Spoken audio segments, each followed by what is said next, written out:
حضرت عائشہ کو اولاد کیوں نہ ہوئی؟ کیا حضرت عائشہ صدیقہ بانجھ تھیں؟ ایک مرتبہ حضرت عائشہ رضی اللہ تعالی عنہا نے حضور صلی اللہ علیہ وآلہ وسلم سے فرمایا، تمام عورتوں کی اولاد ہے، میری کوئی اولاد نہیں، میں بھی خواہش مند ہوں۔ تو حضور صلی اللہ علیہ وآلہ وسلم نے فرمایا، بسم اللہ الرحمن الرحیم۔ نبی مکرم صلی اللہ علیہ وآلہ وسلم کے کاشانہ اقدس میں آ کر حضرت عائشہ صدیقہ رضی اللہ تعالی عنہا نے جو کچھ سیکھا وہ آج پوری امہ مسلمہ خصوصاً مسلمان عورتوں کے لیے بھلائی اور نجات کا سامان بنا ہوا ہے۔ نبی کریم صلی اللہ علیہ وآلہ وسلم پوری کائنات کے معلم اعظم کی حیثیت سے حضرت عائشہ رضی اللہ تعالی عنہا کی تربیت فرماتے رہے۔ آپ صلی اللہ علیہ وآلہ وسلم اپنی جملہ ازواج کے ایک ایک فعل کی نگرانی فرماتے اور کہیں کوئی لغزش نظر آتی تو فوراً اصلاح فرماتے۔ اس سلسلے میں حضرت عائشہ صدیقہ رضی اللہ تعالی عنہا کو جو امتیاز حاصل ہوا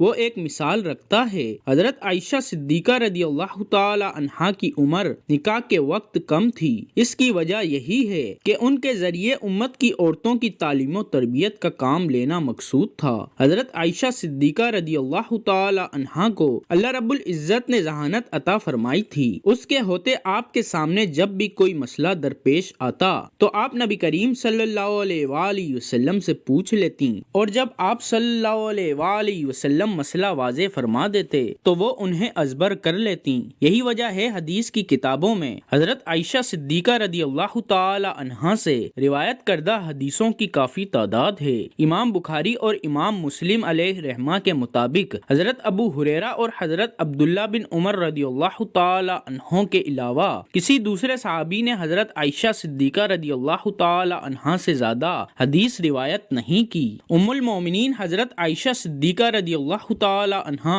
حضور پاک صلی اللہ علیہ وآلہ وسلم کے نکاح میں شوال کے مہینے میں آئیں اور شوال کے مہینے میں ہی آپ رضی اللہ تعالی عنہا کی رخصتی ہوئی۔ حضرت ابو عمر رضی اللہ تعالی عنہ فرماتے ہیں کہ ام المومنین حضرت عائشہ صدیقہ رضی اللہ تعالی عنہا اسی وجہ سے یہ بات پسند کرتی تھیں کہ ان کے خاندان اور دوسرے تعلقات دار لوگوں کی خواتین بھی اپنے خاوندوں کے پاس شوال کے مہینے میں ہی جائیں۔ ام المومنین حضرت عائشہ صدیقہ رضی اللہ تعالی عنہا کے فضائل میں سے ہے کہ حضور پاک صلی اللہ علیہ وآلہ وسلم نے آپ رضی اللہ تعالی عنہا کے علاوہ کسی دوسری کوانی عورت سے شادی نہیں فرمائی، اور حضور پاک صلی اللہ علیہ وآلہ وسلم اپنی تمام ازواج مطہرات میں سے حضرت عائشہ صدیقہ رضی اللہ تعالی عنہا سے ہی سب سے زیادہ محبت فرماتے تھے۔ یہاں تک کہ آپ رضی اللہ تعالی عنہا اگر کسی چیز کی خواہش کرتی تو آپ صلی اللہ علیہ وآلہ وسلم پورا فرماتے۔ ایک سفر کا واقعہ ہے جب حضور پاک صلی اللہ علیہ وآلہ وسلم نے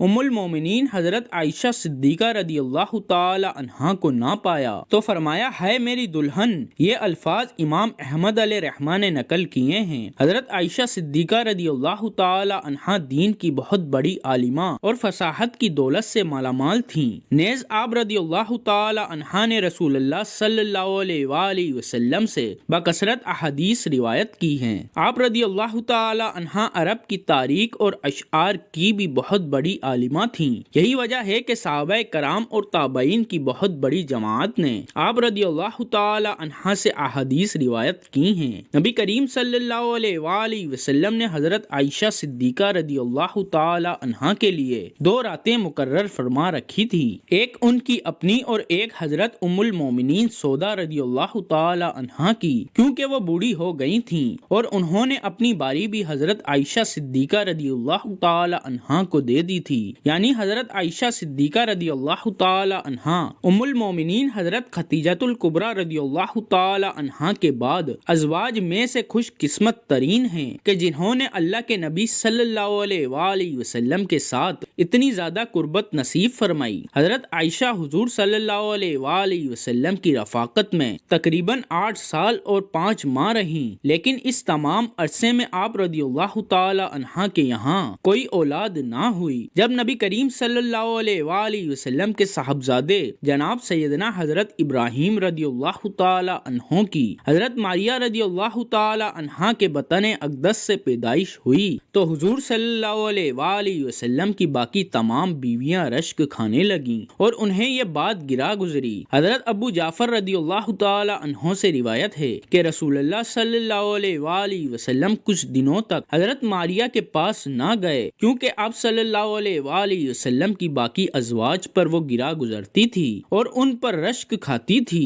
مگر ان سب میں سب سے زیادہ رشک حضرت عائشہ رضی اللہ تعالی عنہا کو تھا کیونکہ وہ بے اولاد تھی اور انہیں اولاد کی شدید خواہش بھی تھی۔ حضرت عائشہ رضی اللہ تعالی عنہا فرماتی ہیں جب حضرت ابراہیم رضی اللہ تعالی عنہا پیدا ہوئے تو رسول اللہ صلی اللہ علیہ وآلہ وسلم ان کو لیے میرے پاس آئے اور فرمایا اے عائشہ میرے ساتھ اس کی شباہت تو دیکھو، یہ میرے ساتھ کتنا ملتا جلتا ہے۔ تو میں نے کہا مجھے تو کوئی شباہت نہیں دکھائی دیتی۔ فرمایا کیا تو نے اس کے گورے رنگ اور گوشت کو نہیں دیکھا؟ میں نے کہا جو دائی یا اونٹنی کے دودھ سے پالا جاتا ہے وہ گورا اور موٹا فربا ہوا کرتا ہے، جس کے بارے میں ایک اور روایت بھی موجود ہے جس میں کہ یہ الفاظ ہیں کہ حضرت عائشہ رضی اللہ تعالی عنہا نے عرض کیا جسے بھیڑ کا دودھ پلایا جائے وہ فربا اور گورا ہوتا ہے۔ ام المومنین حضرت عائشہ رضی اللہ تعالی عنہا نے یہ کیوں فرمایا؟ جس کے بارے میں محمد بن عمرو کہتے ہیں رسول اللہ صلی اللہ علیہ وآلہ وسلم کی چند رات بھیڑ بکریاں حضرت ابراہیم رضی اللہ تعالی عنہ کے واسطے مخصوص تھیں اور ایک اونٹنی کا دودھ بھی انہی کے لیے خاص تھا۔ یہی وجہ تھی کہ ان کا اور ان کی والدہ کا جسم اچھا تھا۔ ناظرین یہاں پر آپ کو ایک اور اہم بات بتاتے چلیں کہ حضرت عائشہ صدیقہ رضی اللہ تعالی عنہا کی کنیت ام عبداللہ تھی، لیکن عبداللہ آپ کی اولاد نہیں تھے بلکہ آپ کے بھانجے تھے جو کہ حضرت عبداللہ بن زبیر رضی اللہ تعالی عنہ ہیں۔ جب ان کی اولاد ہوئی تو رسول کریم صلی اللہ علیہ وآلہ وسلم نے ان کے منہ میں اپنا لعاب شریف رکھا اور حضور پاک صلی اللہ علیہ وآلہ وسلم نے حضرت عائشہ سے فرمایا یہ عبداللہ ہے اور تم ام عبداللہ ہو۔ حضرت عائشہ رضی اللہ تعالی عنہا فرماتی ہیں اس کے بعد سے ہمیشہ میری کنیت ام عبداللہ ہی رہی جبکہ میری کوئی اولاد نہیں تھی۔ اسی زمن میں ایک روایت یہ بھی ملتی ہے کہ جتنا عرصہ حضرت عائشہ رضی اللہ تعالی عنہا حضور پاک کے ساتھ رہیں اس عرصے میں آپ رضی اللہ تعالی عنہا کو ایک حمل بھی ہوا لیکن کچھ عرصے بعد وہ ضائع ہو گیا۔ شارح بخاری امام احمد بن محمد قسطلانی علیہ رحمہ نقل کرتے ہیں کہ اس بات کی کوئی اصل نہیں ہے، آپ کو ام عبداللہ صرف آپ کے بھانجے کی وجہ سے کہا جاتا تھا۔ ایک دن آپ رضی اللہ تعالی عنہا نے عذرا حسرت حضور پاک صلی اللہ علیہ وآلہ وسلم سے اس بارے میں عرض کی کہ اور خواتین نے تو اپنی سابقہ اولادوں پر اپنی کنیت رکھ لی ہے، میں اپنی کنیت کس کے نام پر رکھوں جبکہ میری کوئی اولاد نہیں ہے؟ تو رسول اللہ صلی اللہ علیہ وآلہ وسلم نے فرمایا تم اپنے بھانجے عبداللہ کے نام پر اپنی کنیت رکھو جو کہ تمہاری بہن اسما بنت ابو بکر عبداللہ بنت عوام کے بیٹے ہیں۔ بس تب سے آپ کو ام عبداللہ کی کنیت سے پکارا جانے لگا۔ دعا ہے کہ اللہ پاک دین اسلام کو پھیلانے کی ہماری اس کاوش کو قبول و منظور فرمائے اور اسے ہمارے لیے اجر عظیم اور ہمارے لیے صدقہ جاریہ کا باعث بنائے، آمین۔ ناظرین کمنٹ باکس میں اللہ تعالیٰ کے 99 ناموں میں سے ایک نام ضرور ٹائپ کریں۔